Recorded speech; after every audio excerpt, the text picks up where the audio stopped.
एक आदिवासी युवती जो पिछले कई दिनों से लापता है और अब जाकर खबर मिलती है कि उसे अपने ही घर झारखंड से मीलों दूर राजस्थान में बेच दिया गया है। क्या कोई सोच सकता है कि घर के आंगन में मकई भून रही एक मासूम अचानक गायब हो जाएगी और उसे हजारों किलोमीटर दूर राजस्थान के किसी अंधेरे कोने में बेच दिया जाएगा। झारखंड में मानव तस्करी अब जैसे आम बात हो गई है।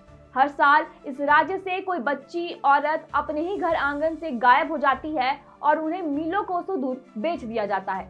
और ये पूरा सिस्टम जिसे बकायदा सुरक्षा के लिए बनाया गया है वो सोया का सोया रह जाता है। और मैं आपको कोई फिल्म की स्क्रिप्ट नहीं सुना रही। ये घटना गुमला जिले के चैनपुर प्रखंड की है, जहां एक तरफ सरकारें महिला सुरक्षा के बड़े बड़े दावे करती हैं, वहीं दूसरी तरफ चैनपुर के मालम गांव की प्रियंका एक्का को तस्करों ने भेड़ बकरियों की तरह बेच डाला। शर्म आती है उस कानून व्यवस्था पर जहां एक लाचार लकवाग्रस्त पिता अपनी बेटी की तलाश में घिसटते हुए थाने पहुंचता है तो उसे न्याय के बदले दुत्कार मिलती है। बताते हैं उस काली दोपहर को आखिर क्या हुआ था। पीड़िता प्रियंका एक्का एक साधारण आदिवासी परिवार से ताल्लुक रखती है। परिजनों के मुताबिक प्रियंका खेत से मकई तोड़कर घर में भुनने की तैयारी कर रही थी। तभी तिगवाला गांव का पुपेन एक्का वहां पहुंचा और उसे रांची घूमने का झांसा दिया। भोली भाली प्रियंका उसकी बातों में आ गई और घर से निकल गई।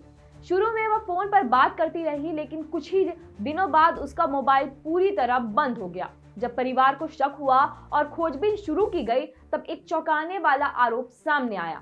प्रियंका के पिता अनिल एक्का का कहना है कि पुपेन एक्का ने उनकी बेटी को राजस्थान ले जाकर किसी के हाथों बेच दिया। उनकी बेटी जो आजाद अपने घर आंगन में घूमा करती थी, आज किसी अनजान जगह पर कैद है और उसका कोई अता पता नहीं है। प्रियंका का गुनाह बस इतना था कि उसने उस दरिंदे पर भरोसा किया।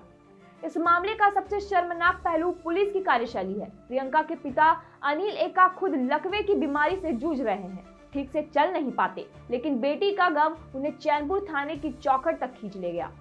हैरानी की बात देखिए, एक बार नहीं, दो बार नहीं, बल्कि तीन बार लिखित शिकायत देने के बावजूद पुलिस ने अब तक कोई ठोस कदम नहीं उठाया। अनिल एक्का जब भी थाने जाते हैं तो उन्हें सहानुभूति जताने के बजाय पुलिस अधिकारी ये पूछते हैं कि बार बार यहाँ क्यों आ जाते हो।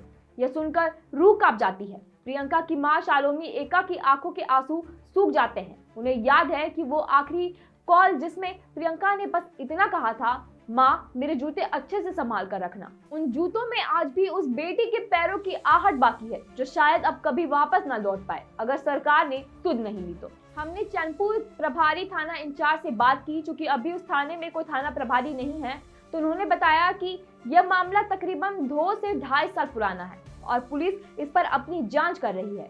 अफसोस इस बात का है कि ये मामला 2 साल पुराना है और अभी भी प्रियंका जांच का विषय बनी हुई है। पूरा चैनपुर इलाका आज मानव तस्करी का गढ़ बन चुका है। दिल्ली, हरियाणा और राजस्थान जैसे राज्यों में यहाँ की बेटियां को देह व्यापार के दलदल में धकेला जा रहा है और यहाँ का प्रशासन सिर्फ लीपापोती में व्यस्त है। हम इस मंच से राज्य सरकार और झारखंड पुलिस के आला अधिकारियों से मांग करते हैं कि प्रियंका को जल्द से जल्द राजस्थान से छुड़ाया जाए, उस लाचार पिता को उसकी लाठी वापस दी जाए और उस दरिंदे पुपे एक्का को ऐसी सजा मिले कि दोबारा कोई किसी की बेटी का सौदा ना कर सके।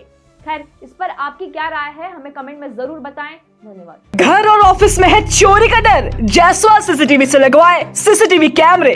जायसवाल सीसीटीवी, कचहरी चौक, रांची।